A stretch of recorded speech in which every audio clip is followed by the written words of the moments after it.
Good morning student, मैं Ramesh Kumar, geography lecturer. आज 12th class geography के अध्याय 2 विश्व जनसंख्या वितरण घनत्व एवं वृद्धि के पाठ भाग 5 में आपका हार्दिक अभिनंदन करता हूँ। इस क्लास के इससे पहले वाले वीडियो में हमने यह अध्ययन किया था कि जनसंख्या घनत्व एवं जनसंख्या के वितरण को जनसंख्या घनत्व एवं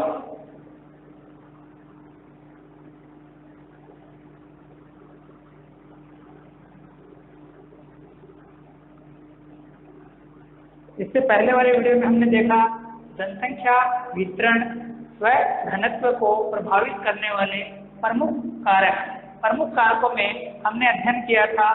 पहला था भौगोलिक कारक, दूसरा था आर्थिक कारक,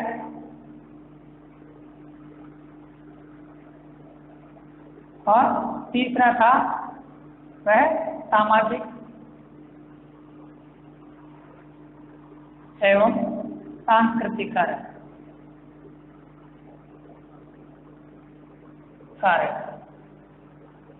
तो पिछली क्लास में हमने भौगोलिक कारक के जो 4 अलग अलग भाग थे, यानी भौगोलिक कारकों में कौन कौन से 4 कारक थे जो किसी भी स्थान विशेष की जनसंख्या के वितरण और उसके घनत्व को प्रभावित करते थे। पहला भूआकृति, दूसरा जल की उपलब्धता, तीसरा जलवायु और चौथा मृदाएं। तो ये कारक किस प्रकार से किसी स्थान के जनसंख्या वितरण और उस स्थान के जन घनत्व को प्रभावित करते थे, ये हमने देखा। अब आज की क्लास में हम जानेंगे जनसंख्या घनत्व एवं वितरण को प्रभावित करने वाले कारकों में आर्थिक कारक और सामाजिक कारक। तो आर्थिक कारकों को 3 भागों में विभाजित किया जाता है। पहला है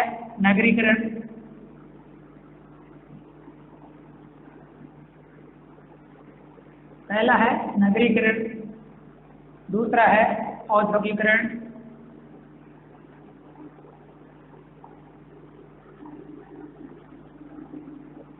और तीसरा है खनिज संसाधन।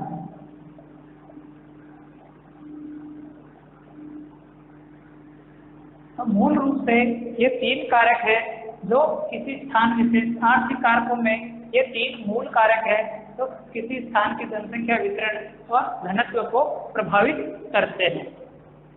सबसे पहले हम प्रथम जो कारक है उस कारक का अध्ययन करते हैं। सबसे पहले हम नगरीकरण की बात कर लेते हैं, इसको बाद में देखेंगे। नगरीकरण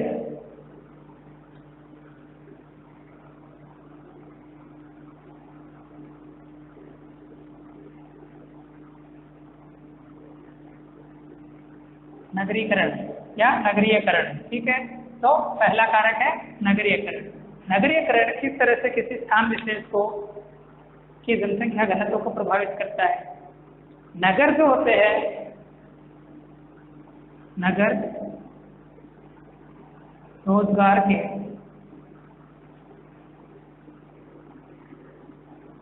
महत्वपूर्ण केंद्र होते हैं।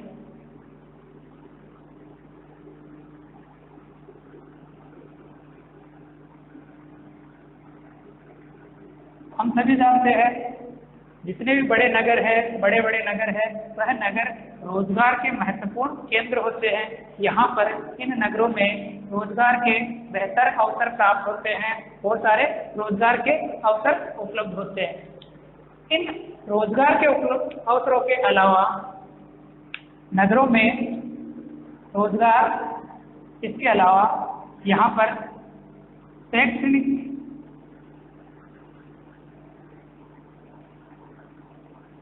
एवं उच्च शैक्षणिक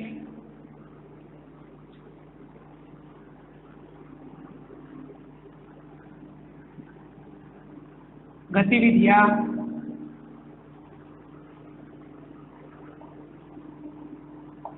नगरों में रोजगार के तो उचित अवसर प्राप्त होते ही हैं, उसके अलावा शैक्षणिक एवं उच्च शैक्षणिक गतिविधियां अच्छी मात्रा में उपलब्ध होती है। इस वजह से नगरों में जनसंख्या अधिक होती है। इनके अलावा इनके अलावा नगरीय क्षेत्रों में चिकित्सा से उच्च चिकित्सा सुविधा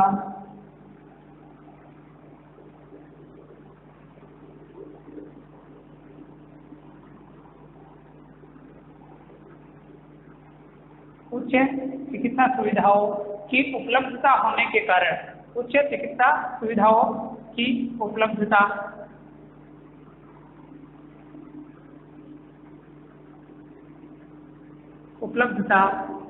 आसानी से हो जाती है तो इस कारण जितने भी नगर है वह घने बसे हैं। इसके अलावा संचार, परिवहन,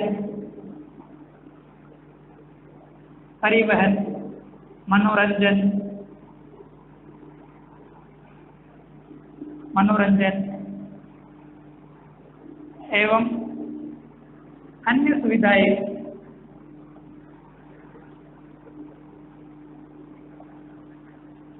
सुविधाएं पाई जाती है। नगरों में रोजगार के उचित अवसर, शैक्षणिक एवं उच्च शैक्षणिक गतिविधियां, उच्च चिकित्सा सुविधाओं की उपलब्धता और संचार, परिवहन, मनोरंजन जैसी अन्य अनेक सुविधाएं आसानी से प्राप्त हो जाती है। इस कारण लोग है वह नगरीय क्षेत्रों की तरफ आकर्षित होते हैं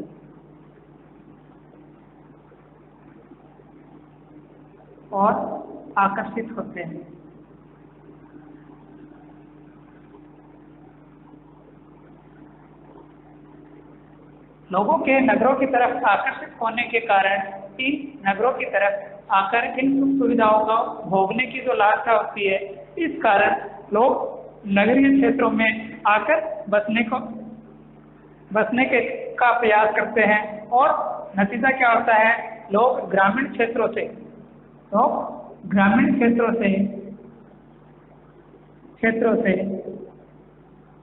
नगरों की ओर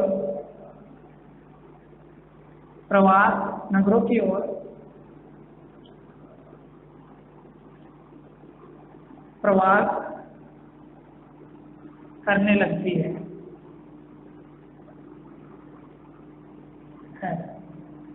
परिणाम स्वरूप क्या होता है? परिणाम स्वरूप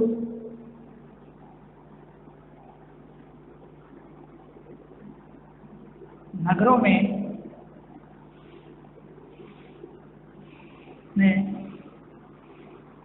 जन घनत्व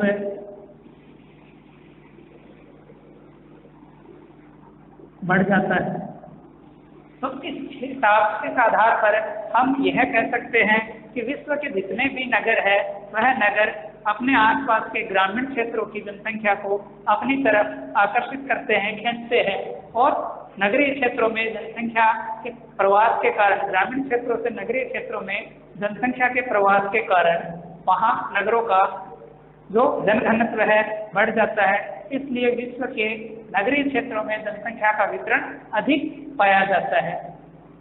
धीरे धीरे जनसंख्या ग्रामीण क्षेत्रों से नगरों में आकर बसने लगती है। आती तो पहले रोजगार की तलाश के कारण या शैक्षणिक सुविधाओं, गतिविधियों को प्राप्त करने के लिए या चिकित्सा सुविधाओं को प्राप्त करने के लिए गांवों से नगरों की तरफ आती है, किंतु धीरे धीरे नगरों में बस जाती है और इस आधार पर नगरों की संख्या निरंतर, नगरों का आकार क्या होता जाता है? बढ़ता जाता है। परिणाम स्वरूप नगरों का आकार बढ़ जाता है, नगरों का आकार बढ़ जाता है और नगर विराट नगरों में बदल जाते हैं। विराट नगर का तात्पर्य महानगर या मेट्रो सिटीज से है। तो जैसे जैसे जनसंख्या बढ़ती जाती है वैसे वैसे नगरों का आकार बढ़ता जाता है और नगर जो है वह विराट नगर या मेट्रो सिटीज में बदल जाते हैं। ठीक है। अगला कारण है अगला कारण देखते हैं इसी आर्थिक कारक का अगला कारक, वह है औद्योगिकरण।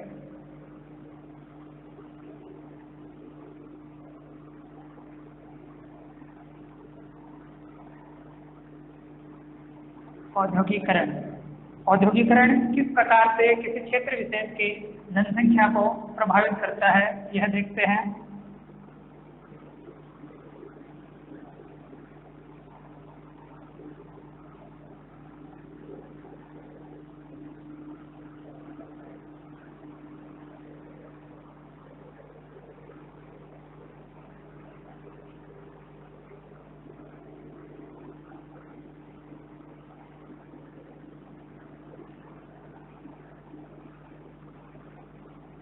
विश्व के जितने भी औद्योगिक क्षेत्र है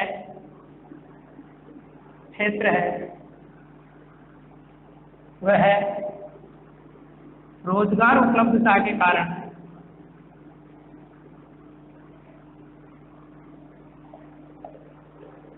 कारण जनसंख्या को अपनी ओर आकर्षित करते हैं।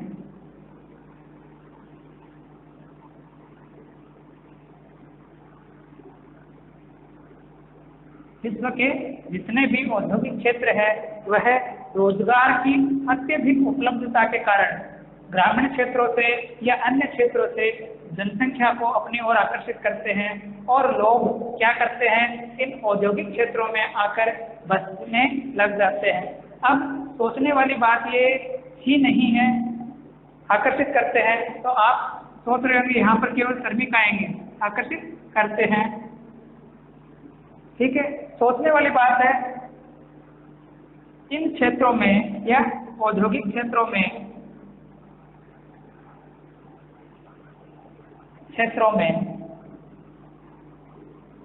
न केवल श्रमिक,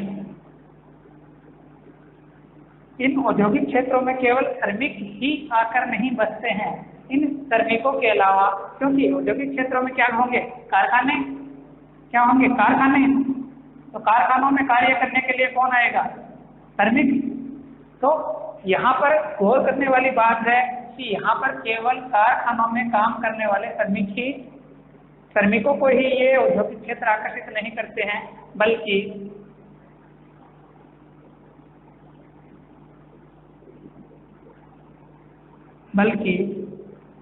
इन औद्योगिक क्षेत्रों में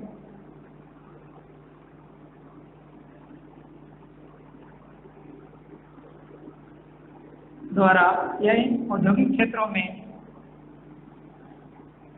बैंकिंग, चिकित्सा, शिक्षा, बैंकिंग, चिकित्सा, शिक्षा, परिवहन,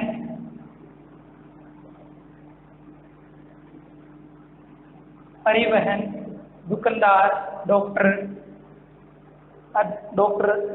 ऐसे क्षेत्रों की भी मांग बढ़ जाएगी, क्योंकि जहाँ पर भी औद्योगिक इकाई स्थापित होगी तो वहाँ श्रमिकों की संख्या अधिक होगी, और श्रमिकों की संख्या अधिक होगी तो उनके परिवार के लोग हैं, श्रमिक है, वह भी उन औद्योगिक इकाइयों के आसपास ही निवास करने लगेंगे। तो इस वजह से उन औद्योगिक श्रमिकों के परिवारों को जो सुख सुविधाएं देनी है, चिकित्सा से जुड़ी सुविधा देने के लिए डॉक्टर है, वो इन क्षेत्रों में आकर बसने लगेंगे। शिक्षा से जुड़े हुए अध्यापक है या स्कूल्स है, वो इन क्षेत्रों में स्थापित होने लग जाएगी। परिवहन की अच्छी सुविधा हो जाएगी। तो ये औद्योगिक क्षेत्र है, इस प्रकार से अपने आसपास के क्षेत्रों के या ग्रामीण क्षेत्रों से जनसंख्या को अपनी तरफ आकर्षित करते हैं, और लोग इन क्षेत्रों में निवास करने वाले लोगों या इन क्षेत्रों के श्रमिकों को सुविधाएं देने के लिए अन्य व्यवसायी या अन्य व्यवसाय से जुड़े हुए लोग या सुविधाएं जो है सेक्टर्स है, वह भी इस क्षेत्रों में आकर बस जाते हैं। तो इन अन्य सेक्टर्स में जैसे बैंकिंग सेक्टर है, बैंकिंग सेक्टर के यहाँ पर इन औद्योगिक इकाइयों में स्थापित होने से बैंकिंग सेक्टर में जो कर्मचारी है,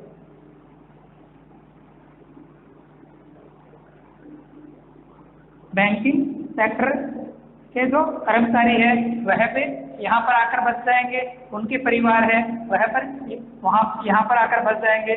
चिकित्सा से जुड़े हुए हॉस्पिटल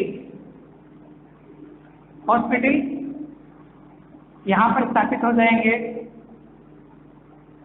तो हॉस्पिटल में डॉक्टर, नर्स, अन्य स्टाफ है वह भी इस क्षेत्र में आकर बस जाएगा। उसी तरह से शिक्षा है, शिक्षा के क्षेत्र में जो भी स्कूल्स है वह स्थापित होंगे, तो अध्यापक वगैरह है उनका स्टाफ वगैरह इस क्षेत्रों में। तो इस आधार पर हम कह सकते हैं कि औद्योगिकरण भी, जहाँ पर भी अत्यधिक औद्योगिकरण होता है उन क्षेत्रों में भी जनसंख्या का वितरण और घनत्व अधिक पाया जाता है। इस आधार पर एक उदाहरण है,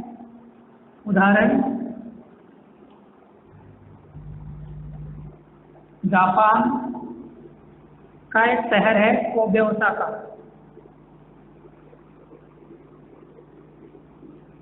जापान का शहर है कोबे,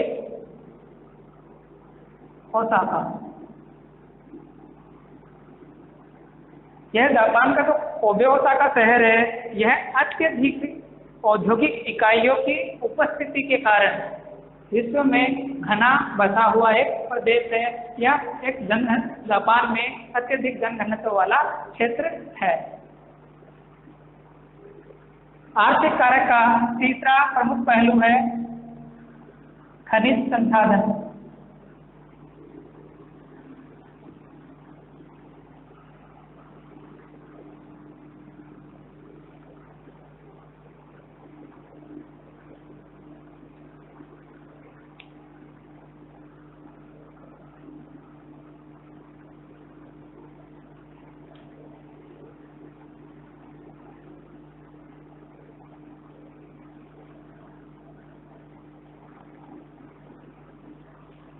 खनिज संसाधन समतल उपजाऊ मैदानों की तरह है, थोड़ा सा वह क्षेत्र जहाँ पर खनिजों की उपलब्धता अच्छी मात्रा में पाई जाती है, वह क्षेत्र भी जनसंख्या को अपनी तरफ आकर्षित करते हैं और धीरे धीरे सघन आबादी वाले क्षेत्रों में तब्दील होते जाते हैं। क्योंकि जहाँ पर खनिज संसाधन उपलब्ध होंगे, खनिज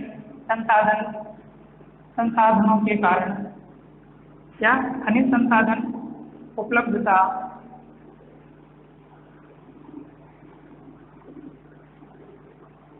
वाले क्षेत्रों में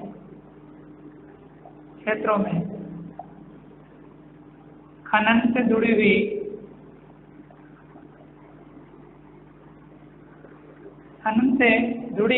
गतिविधियां प्रारंभ हो जाएगी।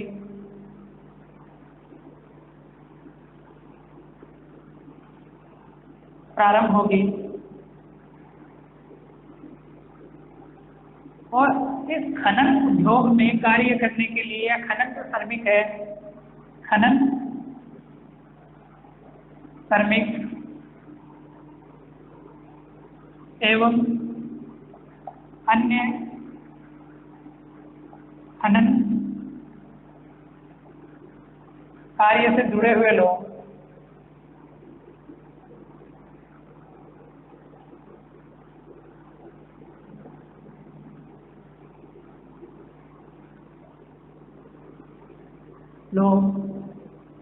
इन क्षेत्रों में आकर बस जाएंगे और इन क्षेत्रों की जो जनसंख्या है उस जनसंख्या को सघन बना देंगे। इसका प्रमुख उदाहरण है अफ्रीका महाद्वीप। अफ्रीका महाद्वीप में एक देश अफ्रीका के नाम से ही है, तो अफ्रीका की कटंगा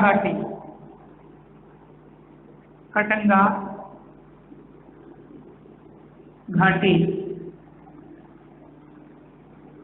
एवं जाम्बिया क्षेत्र है। तो कटंगा घाटी के जाम्बिया क्षेत्र में तांबे का खनन किया जाता है। तांबे की ऐसी है। एक भूगर्भ में तांबे के अकूत भंडार है जो अफ्रीका की कटंगा घाटी में जाम्बिया में तांबे की जो पेटी है, इस कटंगा घाटी में जो जाम्बिया पेटी है यहाँ पर सघन जनसंख्या पाई जाती है।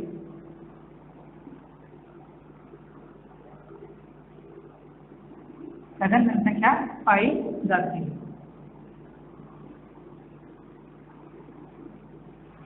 तो भौगोलिक कारक हम पहले वीडियो में देख चुके हैं। इस वीडियो में आर्थिक कारक को हमने 3 भागों में बांटा था। नगरीकरण किस प्रकार से जनसंख्या को अपनी तरफ आकर्षित करता है और उस नगरीय क्षेत्रों में जनसंख्या घनत्व बढ़ जाता है। दूसरा कारक देखा था हमने औद्योगिकरण और खनिज संसाधन किस प्रकार से अपनी तरफ ग्रामीण क्षेत्र या अन्य क्षेत्रों की जनसंख्या को या अन्य सेक्टर्स के लोगों को अपनी तरफ किस प्रकार आकर्षित करता है और धीरे धीरे ये क्षेत्र जनघनत्व या जनसंख्या वितरण को सघन बना देते हैं। अगला और अंतिम जो मूल कारक है वह है सामाजिक एवं आर्थिक कारक।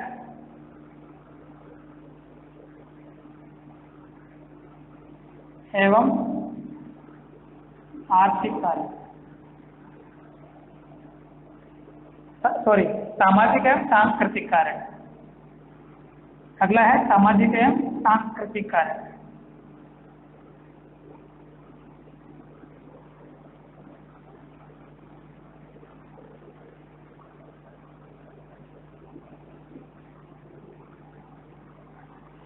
सामाजिक और सांस्कृतिक कारक किसी क्षेत्र विशेष की जनसंख्या को किस प्रकार से प्रभावित करता है वो हम देखते हैं। मानव अपने स्वभाव से ही या अपने शुरुआत से ही एक शांतिप्रिय जीव है। मानव शांतिप्रिय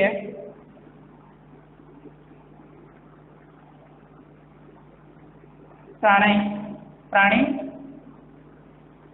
मानव अपने स्वभाव से शांतिप्रिय प्राणी है। इसलिए मानव ऐसे स्थानों पर बसना चाहता है जहाँ पर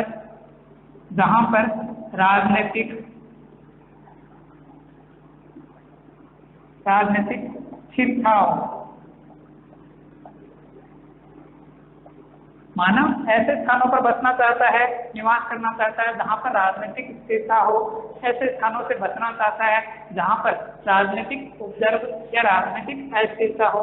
तो राजनीतिक स्थिर प्रदेशों में मानव की जनसंख्या अधिक पाई जाएगी। उसके अलावा मानव युद्ध एवं आतंक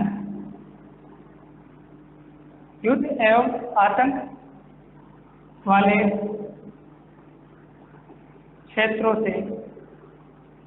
क्षेत्रों में निवास करने से बचता है। तो ऐसे क्षेत्र है जहाँ पर युद्ध या आतंक की स्थितियाँ क्रिएट होती है। उन क्षेत्रों में धीरे धीरे जनसंख्या वितरण कम होता जाता है, उस क्षेत्र का जनघनत्व कम होता जाता है, क्योंकि मानव ऐसे क्षेत्रों से बचना चाहता है। तो यह तो थे मानव के सामाजिक कारक। इसके अलावा मानव ऐसे क्षेत्रों में निवास करना चाहता है जहाँ पर उसके आर्थिक कारकों या आर्थिक कार्यों की पूर्ति आसानी से हो।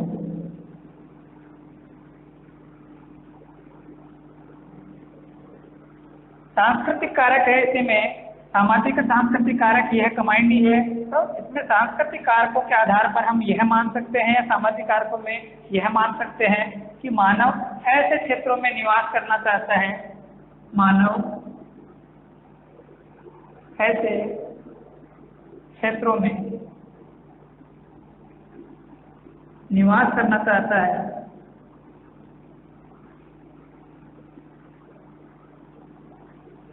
जहाँ पर उससे जुड़ी सांस्कृतिक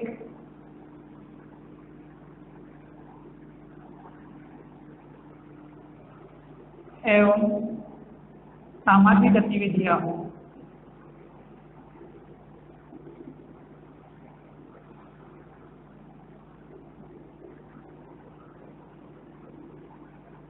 मानव शुरू से ऐसे स्थानों पर बसना चाहता है जहाँ पर जिस समुदाय का, जिस धर्म का वह व्यक्ति है, उस धर्म या उस समुदाय या वह जिस संस्कृति का पालन करता है, मानता है, उस सामाजिक या सांस्कृतिक गतिविधियों से जुड़े हुए लोग पहले से निवास करते हैं।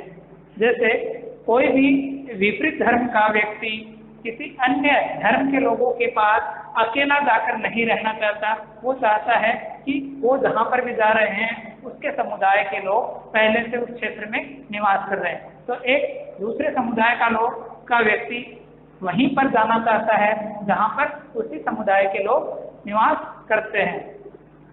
तो इस आधार पर हमने आज के और पिछले वीडियो में यह अध्ययन किया कि जनसंख्या वितरण व घनत्व को प्रभावित करने वाले कौन कौन से कारक है। मूल रूप से इन कारकों को प्रभावित करने वाले 3 कारक है, भौगोलिक कारक, दूसरा आर्थिक कारक और तीसरा सामाजिक व सांस्कृतिक कारक। भौगोलिक कारकों में भू आकृति, जल की उपलब्धता, जलवायु एवं मृदाओं को शामिल किया जाता है, जबकि आर्थिक कारकों में नगरीकरण, औद्योगिकरण एवं खनिज संसाधनों को शामिल किया जाता है। तो आज की क्लास में बस इतना ही, मिलते हैं अगली क्लास में।